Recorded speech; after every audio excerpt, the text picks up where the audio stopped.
Hi friends, welcome to English Study Point. Friends, today I am going to discuss 10 important poems of Emily Dickinson in this lecture, and while discussing poems I am only going to discuss important points. Knowing these poems in detail is not important, and apart from it I will be making separate video lectures on two important poems of Emily Dickinson. So friends, I will be naming those poems for which I will be making separate video lectures. First poem is I could not stop for death, death kindly stops for me. And second poem for which I will be making separate video lecture is Hope is a thing with feathers. Now friends, first I am beginning with introduction of Emily Dickinson. So friends, आपको पता होगा Emily Dickinson जो है American poet है जो कि romantic as के time पर लिखा करती थी. एंड इनका बर्थ 1830 में हुआ था एंड इनकी डेथ 1886 में हुई थी. देन ये जो है जॉन कीट्स, एलिजाबेथ ब्राउनिंग के वर्क्स को एडमायर करती थी, यानी उनके वर्क्स की तारीफ़ करती थी. अब हम इनकी पर्सनालिटी के बारे में जानते हैं. सो फ्रेंड्स, ये मतलब थ्रू आउट लाइफ जो है इंट्रोवर्ट यानी अकेले रहना पसंद करती थी, बिल्कुल चुपचाप रहना पसंद करती थी. इनको जो है मतलब लोगों के साथ मिलना जुलना पसंद नहीं था. She lived secluded life through out her life, कि मतलब ये मतलब एकांत में अकेला रहना बहुत पसंद करती थी. एंड अब हम बात करते हैं she was against puritanism. So friends, मैंने जब अमेरिकन लिटरेचर का बैकग्राउंड दिया था सो मैंने उसमें बताने की कोशिश की थी कि जब अमेरिका ने अपने आप को मतलब अमेरिका की 13 कॉलोनीज़ ने अपने आप को ब्रिटिश एम्पायर से इंडिपेंडेंट डिक्लेयर कर दिया था. सो उस टाइम पर अमेरिका में जो है दो रिलीजियस ग्रुप्स इमर्ज हुए थे. सबसे पहला प्रोटेस्टेंट्स एंड दूसरा प्योरिटन्स. सो मतलब एमिली डिकिंसन जो थी वो प्योरिटैनिज्म के अगेंस्ट थी. सो प्योरिटैनिज्म क्या था? एक तरीके का रिलीजियस रिफॉर्म मूवमेंट थी जो कि 16 से लेके 17 सेंचुरी के बीच में शुरू हुई थी.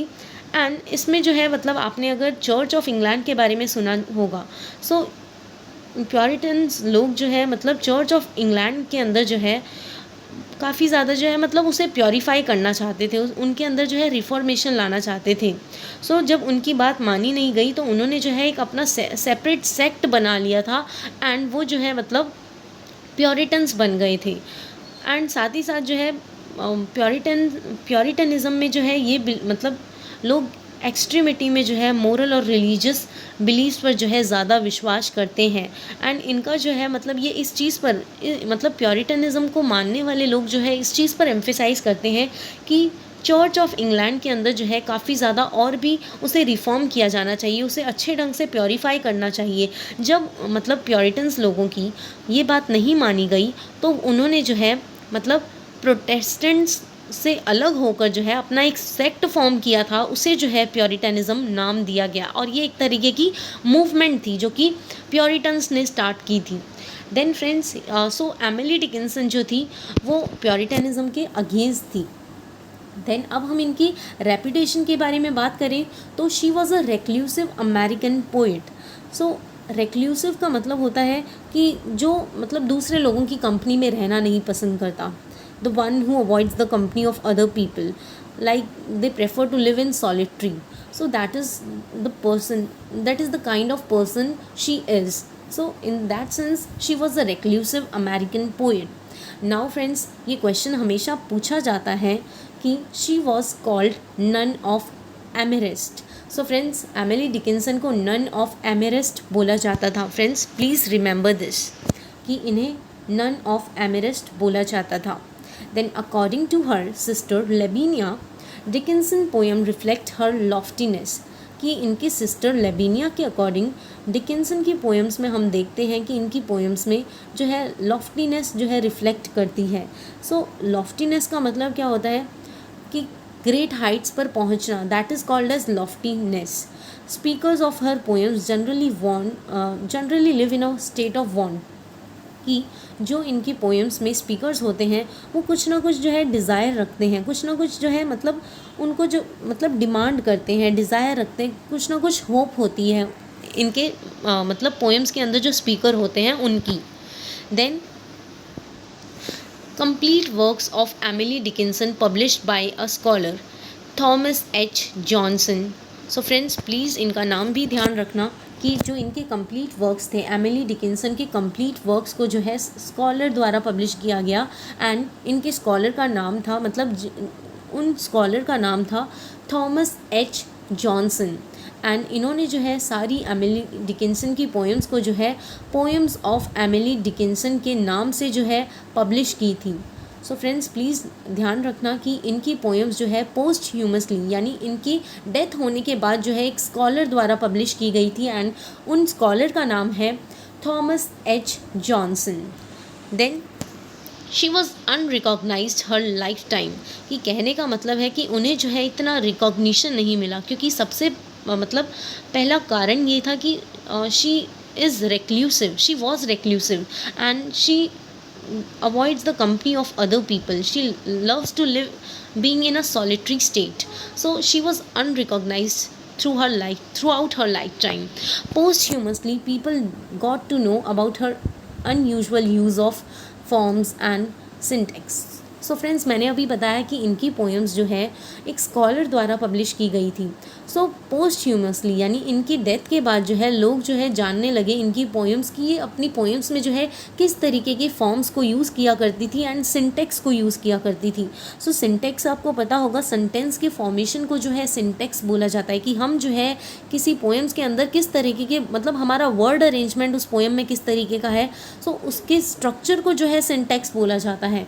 Then she used slant rhyme, कि ये अपनी पोएम्स में स्लांट राइम्स का यूज़ किया करती थी। सो स्लांट राइम्स का मतलब आपको पता होगा कि जो वर्ड्स काफ़ी जो है मतलब सिमिलर होते हैं, जिनकी साउंड्स जो है मतलब सिमिलर होती है, बट वो वर्ड्स जो है मतलब अगर हम उन्हें देखें तो वो वर्ड्स जो है बिल्कुल मिलते जुलते नहीं होते। मैं इस चीज़ को फिर से समझाना चाहूँगी कि स्लांट राइम में जो है वर्ड्स जो है मतलब उनकी साउंड जो है सेम होती है, बट वो वर्ड्स की स्पेलिंग्स जो है टोटली डिफरेंट होती है। जैसे मैं आपको अगर एग्जांपल देना चाहूँ तो वॉर्म एंड स्वॉर्म, वॉर्म की स्पेलिंग है WORM, देन SWARM, ये स्वॉर्म है। सो स्वॉर्म स्लांट राइम का जो है ये यूज़ करती थी। सो स्लांट राइम का मैं फिर से मतलब बताना चाहती हूँ कि स्लांट राइम में क्या होता है, जो साउंड्स होती है वर्ड्स की वो बिल्कुल सेम होती है, बट वो वर्ड्स की स्पेलिंग्स जो है डिफरेंट होती है। जैसे मैंने अभी आपको एग्जांपल दिया था वॉर्म एंड स्वॉर्म। देन साथ ही साथ हम देखते हैं कि इनकी पोएम्स में अनकन्वेंशनल कैपिटलिज्म का यूज़ किया जाता है और साथ ही साथ पंचुएशन का यूज़ किया जाता है। ये इनकी पोएम्स लिखने की स्टाइल है। देन इनकी पोएम्स में हम देखते हैं डिफरेंट फेजेस जो इनकी लाइफ में आए थे, जिनसे इन्होंने एनकाउंटर करना सीखा था, उन फेजेस को ये अपनी पोएम्स में मतलब डिपिक्ट करती है एंड साथ ही साथ फ्रेजेस को यूज़ करती हैं और साथ ही साथ डैशेस का यूज़ किया करती हैं और एलिप्सिस का मतलब होता है डॉट डॉट यूज़ करना, so that is called as ellipsis. So she used phases, phrases, dashes, ellipsis to paint the image of brief movement. Then अब हम इनकी थीम्स के बारे में बात करते हैं। सो सबसे पहले इनकी थीम मतलब इनकी पोएम्स में जो थीम रहा करती हैं, सो सेंस ऑफ लोनलीनेस, और साथ ही साथ ये जो है रियलिस्टिक इमेजेस को अपनी पोएम्स के थ्रू पोर्ट्रे करने की कोशिश करती हैं। एंड इनकी पोएम्स में हम देखते हैं सेंटिमेंटलिज्म या फिर रोमांटिसिज्म जो है नहीं होता एंड ये डेथ को एज अ ब्लेसिंग समझ के चलती हैं। Then she thinks death will bring you closer to God, कि इनका मतलब ऐसा सोचना है कि डेथ जो है हमें भगवान के पास और भी करीब ला देती है। एंड डेथ से क्या होता है, हमारी हर तरीके की पेन, सफरिंग्स और सॉरोज़ जो है ख़त्म हो जाते हैं और इससे क्या होता है, हम जो है मतलब अपनी सोल को जो है गॉड से यूनाइट कर लेते हैं, ऐसा इनका सोचना है। She thinks death will bring you closer to God and will end all suffering. Also helps in unification with the Almighty. यहाँ Almighty जो है God को बोला गया है। Then she talks about deathlessness of death, कि ये जो है डेथ की पावर बताना चाहती हैं कि डेथ को जो है कोई कॉन्क्वायर नहीं कर सकता। Death can never die and it is all permanent. Death जो है परमानेंट है और ह्यूमन बींग्स से भी ज़्यादा पावरफुल है एंड हर किसी को जो भी ह्यूमन बींग्स इस अर्थ पर बॉर्न हुए हैं उन्हें कभी ना कभी किसी ना किसी दिन जो है डेथ से एनकाउंटर करना ही पड़ेगा। सो ये जो है डेथ को पावरफुल बताती हैं और साथ ही साथ ये भी बताती हैं कि डेथ जो है एक परमानेंट स्टेट है जिसे हर किसी ह्यूमन बींग्स को, अगर जिसका भी जन्म हुआ है इस अर्थ पे, उसे एनकाउंटर करना पड़ेगा डेथ से। इम्पार्शलिटी ऑफ डेथ, कि डेथ जो है मतलब इम्पार्शल है सभी के लिए, and it is a true democrat accept the will and authority of death, कि ये ह्यूमन बींग्स से मतलब को सजेस्ट कर रही हैं कि डेथ की विल को एक्सेप्ट करो और साथ ही साथ डेथ की अथॉरिटी को भी एक्सेप्ट करना सीखो। Faith in immortality after life, कि इनका कहना है कि आफ्टर लाइफ के बाद जो है हम मतलब हमारी सोल जो है इमॉर्टल हो जाएगी। Death will and one life, कि डेथ से क्या होगा, एक जान चली जाएगी। This and marks the beginning of another life. So death जो है, ये कहती हैं कि डेथ जो है सिर्फ और सिर्फ लाइफ का एंड ही नहीं है, बल्कि क्या होगा, डेथ के बाद जो है हमारी मतलब फिर से एक नई लाइफ की शुरुआत होगी। Then there is a conflict between self and soul throughout the poems. So friends please ध्यान रखना कि इनकी पोएम्स में कॉन्फ्लिक्ट रहता है सेल्फ और सोल के बीच में।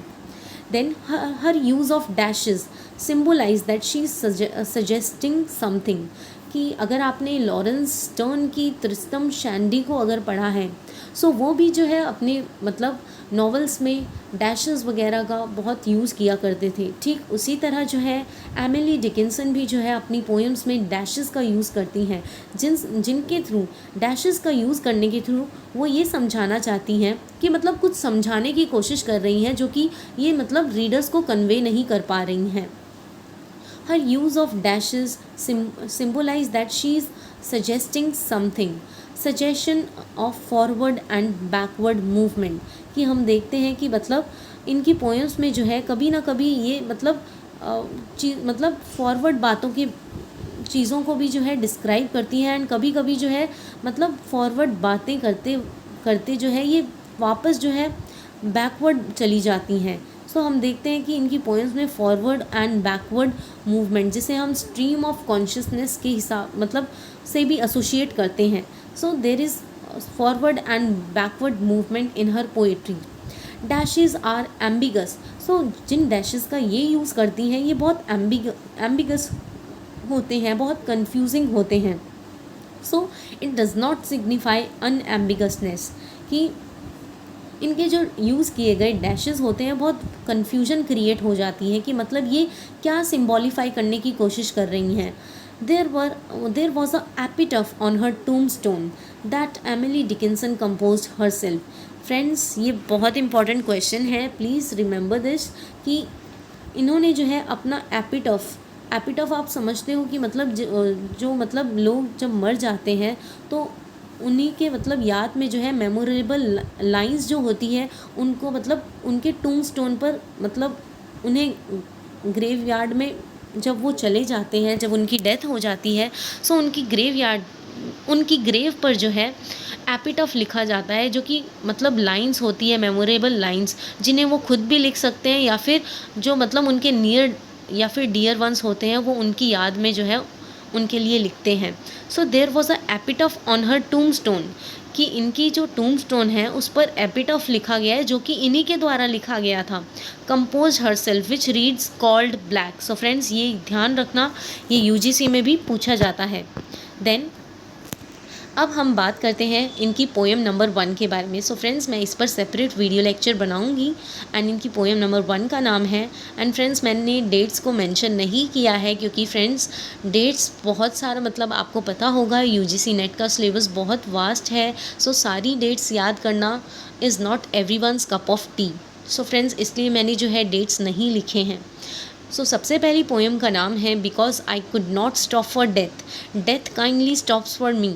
सो ये जो है डेथ को पर्सोनीफाई कर रही हैं एंड बता रही हैं डेथ को जो है as personify as a human being समझ के कह रही हैं डेथ जो है जेंटलमैन की तरह है या फिर लवर है, who is driving a chariot, जो कि डेथ क्या है मतलब वो चैरियट को ड्राइव कर रहा है, यानी हमारी लाइफ को जो है ड्राइव करता है। डेथ जो है हमारी लाइफ को आगे जो है ड्राइव करती है, ऐसा जो है एमिली डिकिंसन इस पोएम के थ्रू कहने की कोशिश कर रही हैं। एंड इस चैरियट के अंदर यानी इस डेथ के अंदर जो है 3 पैसेंजर्स, इस चैरियट के अंदर जो है 3 पैसेंजर्स बैठे होते हैं, सबसे पहले पैसेंजर। सो फ्रेंड्स ये भी क्वेश्चन पूछा जाता है। सो फ्रेंड्स 3 पैसेंजर्स का नाम बताओ। सो सबसे पहला डेथ होता है, then second poet, then third immortality. So taking the poet to eternity, कि कहने का मतलब है कि डेथ को एमिली डिकिंसन समझती हैं कि डेथ जो है हमें एटर्निटी की तरफ लेकर जाती हैं। All the time of death everyone has to pull away all their, कि जब किसी भी टाइम, किसी भी समय जब डेथ आएगी तो सभी को जो है, सभी ह्यूमन बींग्स को जब उसकी डेथ का बुलावा आ जाएगा उसके पास, तो उसे जो है हर तरीके के लेबर को, यानी काम को और लेजर को जो है छोड़कर उसे जो है डेथ को एकम्पनी करना पड़ेगा। सो इसी के थ्रू जो है ये कहने की कोशिश कर रही हैं। देन फ्रेंड्स अब जो है कुछ सिंबल बताने की कोशिश कर रही हूँ मैं। सो सबसे पहला सिंबल जो है इस पोएम में चिल्ड्रन का है, जो कि सिंबलाइज करता है चाइल्डहुड को। Then field of gazing grain symbolize करती है यूथ को। देन सेटिंग सन डेथ को जो है सिंबलाइज करता है। देन हाउस जो है, हाउस भी जो है डेथ को सिंबलाइज करता है। सो फ्रेंड्स ये चारों सिंबल्स जो है ध्यान रख लेना।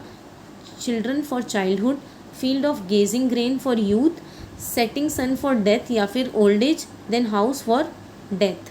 And this is God's house, God's house. Then next poem के बारे में अगर हम बात करें तो नेक्स्ट पोएम का नाम है hope is a thing with feathers. So friends ये भी इम्पॉर्टेंट पोएम है जिसके ऊपर मैं सेपरेट वीडियो लेक्चर बनाऊंगी। Hope keep us moving forward in life, कि होप क्या है, कि मतलब होप जो है हम एक ऐसी फीलिंग है जो हमें जो है आगे बढ़ने में हेल्प करती है। सो यही चीज़ जो है एमिली डिकिंसन बताने की कोशिश कर रही हैं। Hope is personified as a small bird, कि होप को जो है एज अ ह्यूमन बीइंग समझ के जो है, होप को जो है स्मॉल बर्ड की तरह पर्सोनिफाई कर रखा है एमिली डिकिंसन ने। विच पर्चेज इन द सोल, कि होप ने जो है हमारी पूरी सोल को पर्च कर रखा है, यानी ऑक्यूपाई कर रखा है।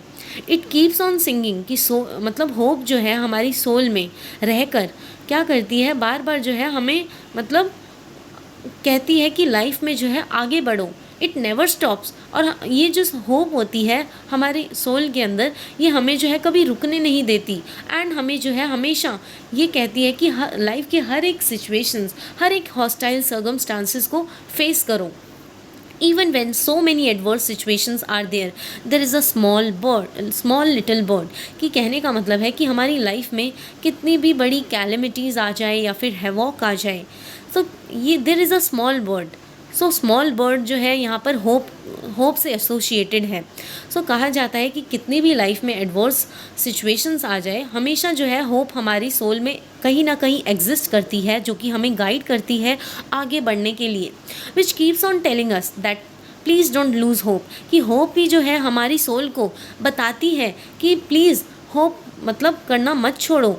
आई एम देयर, कि मैं होप मतलब सोल को गाइड करती है कि मैं तुम्हारे साथ हूँ, और हम साथ में मिलकर जो है इस बैटल से, यानी इस चैलेंज से जो है फेस करेंगे मिलकर।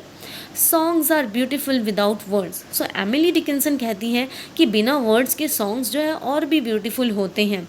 It prepares a man to encounter stress, कि कहने का मतलब है कि होप एक ऐसी फीलिंग है ह्यूमन बीइंग के अंदर जो कि उनकी सोल में एग्जिस्ट करती है। एंड होप ने जो है उनकी सोल को ऑक्यूपाई कर रखा है, जो कि हर एक इंसान को प्रिपेयर करती है उस मतलब उसे जो है किस तरीके से स्ट्रेस और अपनी लाइफ के स्ट्रेंस को एनकाउंटर करना चाहिए।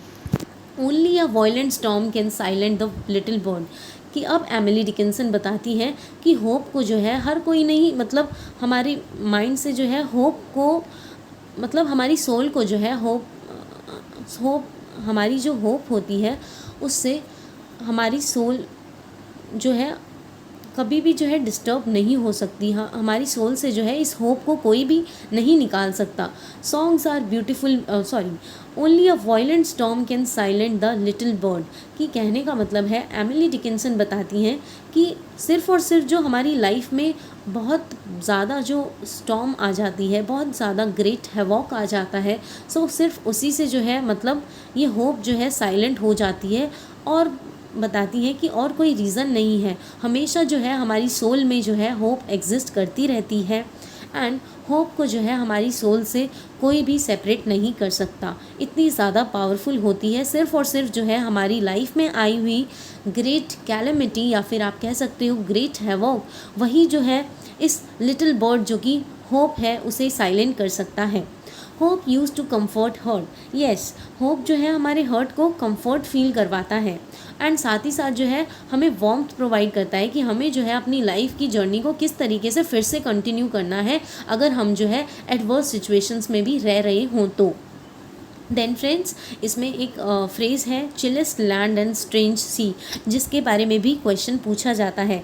चिलेस्ट लैंड एंड स्ट्रेंज सी, ये एक फ्रेज़ है। Bird never stop to sing even in adverse situation, ये कहा जाता है कि मतलब बर्ड्स की लाइफ में अगर आप देखो तो वो जो है कभी मतलब गाना नहीं छोड़ती, चाहे अगर उनकी लाइफ में कितने भी एडवर्स सिचुएशंस आ जाएं। सो जिस तरीके से मतलब बर्ड्स जो है एडवर्स सिचुएशंस को भी एनकाउंटर करने के बाद गाती ही रहती हैं, ठीक होप भी जो है हमारी सोल को हमेशा गाइड करती रहती है एंड साथ ही साथ इस तरीके से गाइड करती है कि हमें जो है पूरा ऑप्टिमिज्म से भर देती है, कभी हमें पेसिमिस्टिक नहीं रहने देती।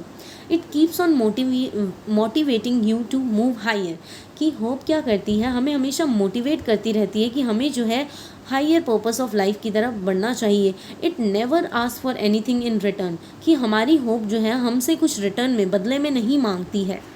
देन अब हम बात करते हैं पोएम नंबर 3 के बारे में। Soul selects her own society and shuts the door to the divine maturity, ये पोएम नंबर 3 का नाम है। सो फ्रेंड्स, सभी पोएम्स के टाइटल याद रख लेना क्योंकि कुछ ना कुछ क्वेश्चन जो है पूछा जाता है।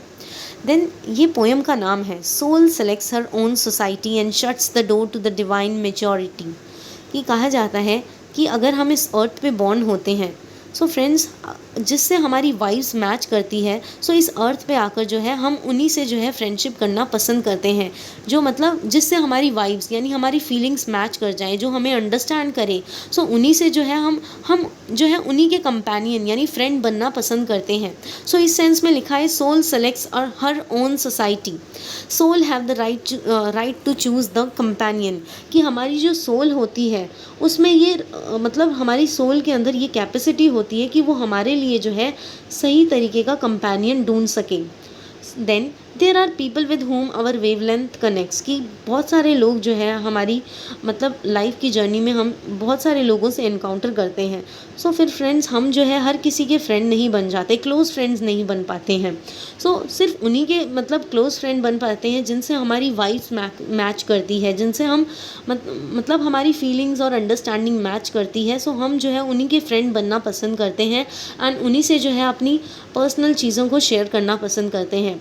सो there are people with whom our wavelength connects would like to chit chat with them, कि हम उन्हीं लोगों से जिन लोगों से हमारी जो है अच्छी मतलब बॉन्डिंग होती है, सो हम जो है उन्हीं से जो है मतलब बातें करना पसंद करते हैं। There are people with whom we never like to be with, कि कुछ लोग हमारी लाइफ की जर्नी में हमें ऐसे भी मिल जाते हैं कि जिनसे हमारी वाइब्स मैच नहीं होती एंड साथ ही साथ जो है हम क्या करते हैं उनसे बात करना भी पसंद नहीं करते।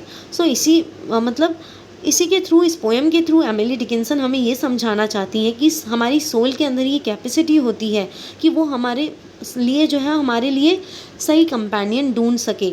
सो there are people with whom our wavelength connects would like to chit chat with them, there are people with whom we never like to be with, and soul को जो है पर्सोनीफाई कर रखा है। सोल जो है एज अ डिवाइन क्वीन की तरह है। She pays no attention to people coming from high class society, कि सोल जो होती है हमारी सोल, खुद की सोल, हमारी आत्मा जो है वो किसी पर ध्यान नहीं देती, मतलब ये ध्यान नहीं देती कि कौन सा इंसान जो है हाई क्लास सोसाइटी से मतलब आ रहा है या फिर कौन से जो इंडिविजुअल है वो लो क्लास सोसाइटी से आ रहे हैं। जिनसे भी हमारी वाइब्स मैच करती है हम जो है उन्हीं के फ्रेंड बनना पसंद करते हैं। सो ये जो मतलब हमारी सोल ही जो है मतलब हमारे लिए एक अच्छा कंपेनियन चूज़ करती है। देन चूज़ हर राइट पार्टनर, कि हमारी सोल ही हमें गाइड करती है कि हमें जो है किस तरीके से एक सही ढंग के पार्टनर को चूज़ करना चाहिए अपने लिए। सो इसमें जो है वो सूजन डिकिंसन को मतलब डेडिकेट कर रही है ये poem.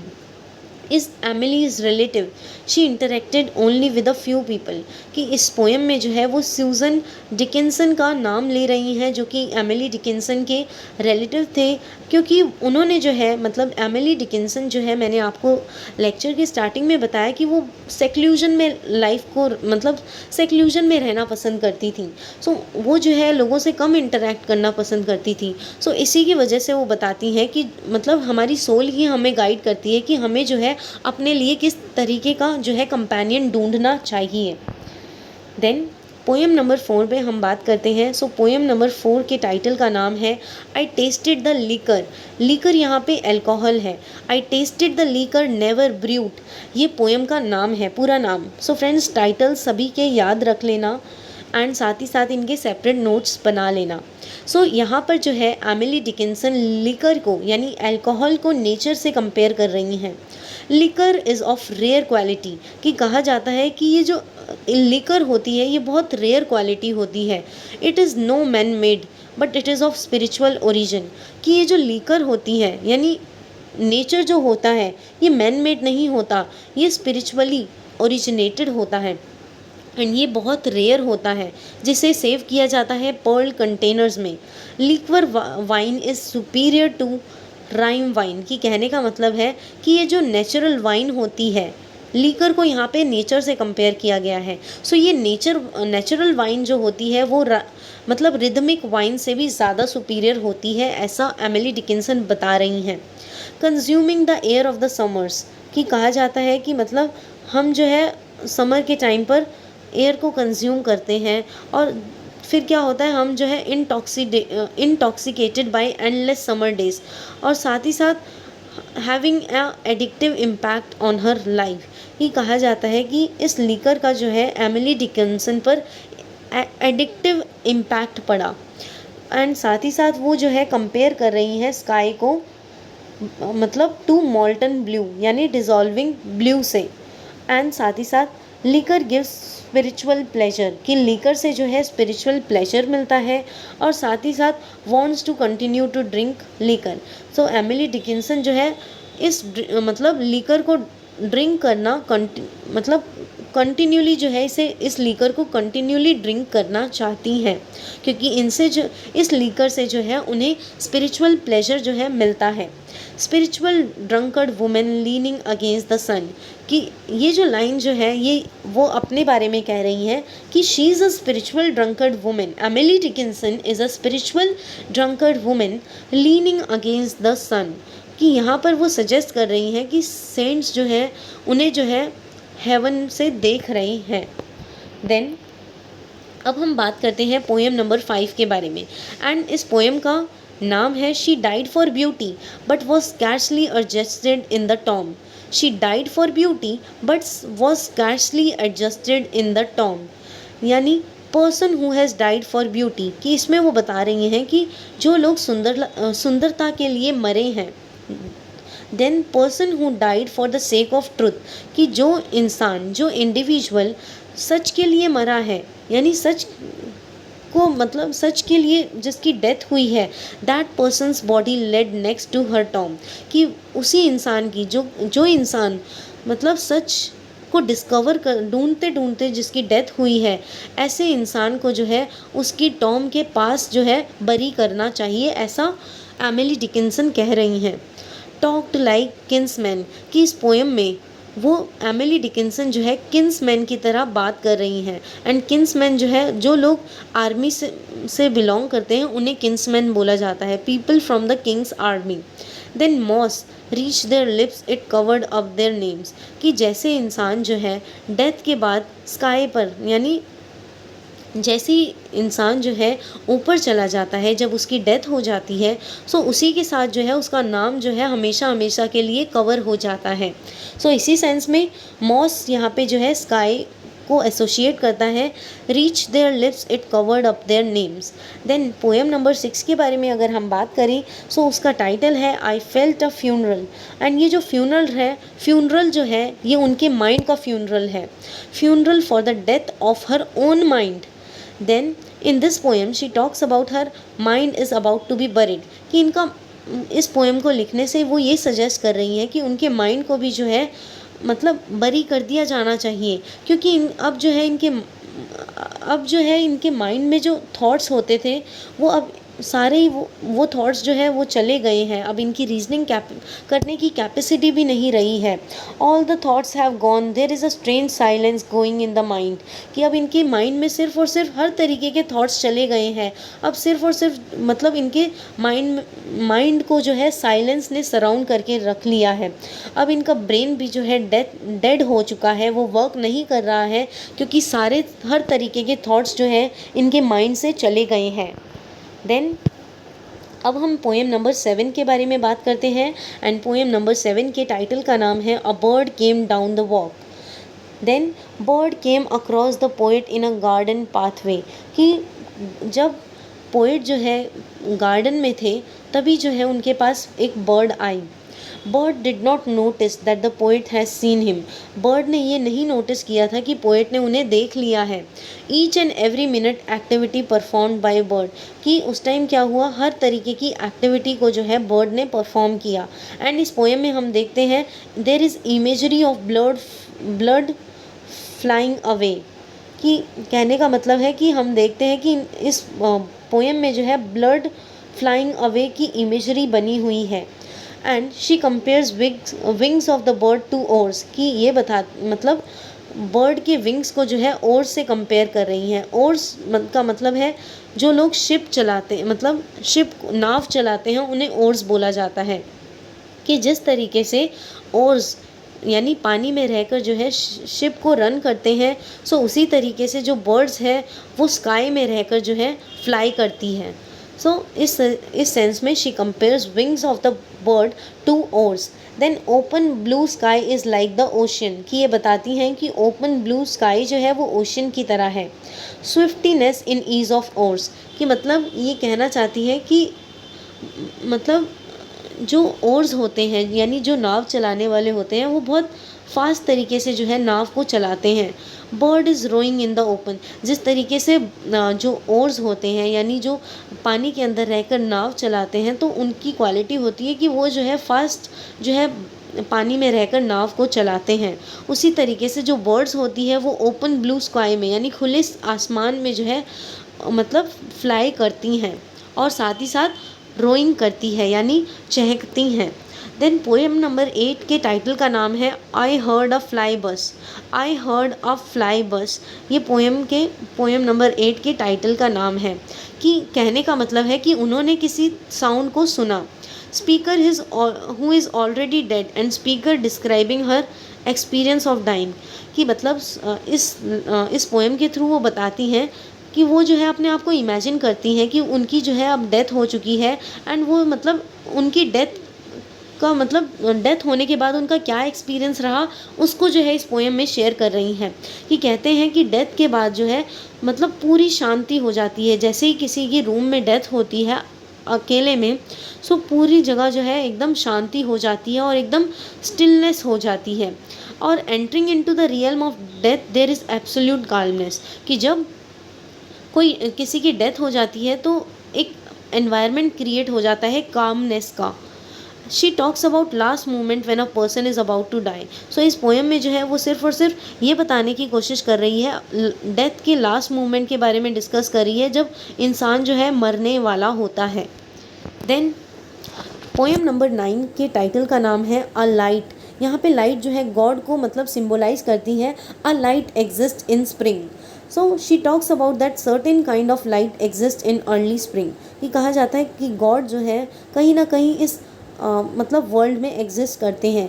She talks about March opening and ये जो है मतलब मार्च ओपनिंग यानी मार्च के मंथ की ओपनिंग के बारे में बता रही हैं। It can not be measured scientifically. So friends यहाँ पे मेरे से टाइपिंग मिस्टेक हो गई है। सो ये साइंटिकली नहीं है, ये साइंटिफिकली है। सो कहा जाता है कि ये जो लाइट है ये गॉड जो है इस लाइट को इल्यूमिनेट कर रहे हैं, यानी स्प्रेड करने की कोशिश कर रहे हैं। एंड इसे जो है साइंटिफिकली नहीं मेजर किया जा सकता और ये किसी भी तरीके से जो है इसे क्वांटिफाई नहीं किया जा सकता। एंड इसे सिर्फ और सिर्फ फील किया जा सकता है रियल सेंस में और साथ ही साथ ऑब्जर्व किया जा सकता है।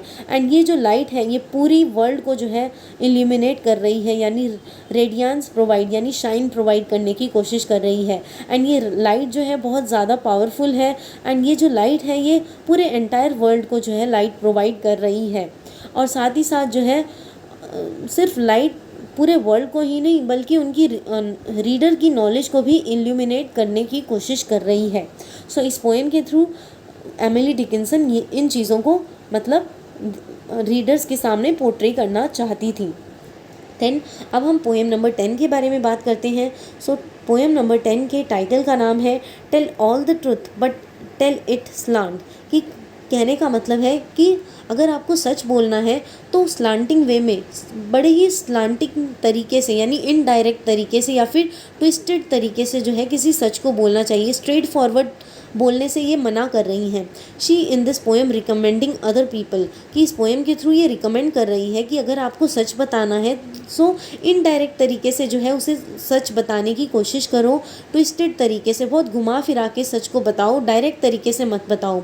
एवरी पोएट राइट्स पोएम, कि कहा जाता है कि हर एक पोएट जो है पोएम्स लिखता है। And tell us some truth not straight way, कि अगर किसी पोएट को पोएम के थ्रू सच बताना है तो उसे जो है स्ट्रेट तरीके से जो है किसी ट्रुथ को नहीं बताना चाहिए, इनडायरेक्ट तरीके से जो है अपनी बात को घुमा फिरा कर जो है बताना चाहिए। एंड रीज़न वो बताती है क्योंकि वीक लोग जो होते हैं वो इन चीज़ों को जो है अंडरस्टैंड नहीं कर पाते, because weak people will not be able to understand, they overwhelm through it. Then friends, इसी के साथ ये लेक्चर ओवर होता है। And friends, please don't forget to like, share, comment and subscribe. Hope this lecture will help you in your UGC NET English Literature exams. Thanks friends for watching.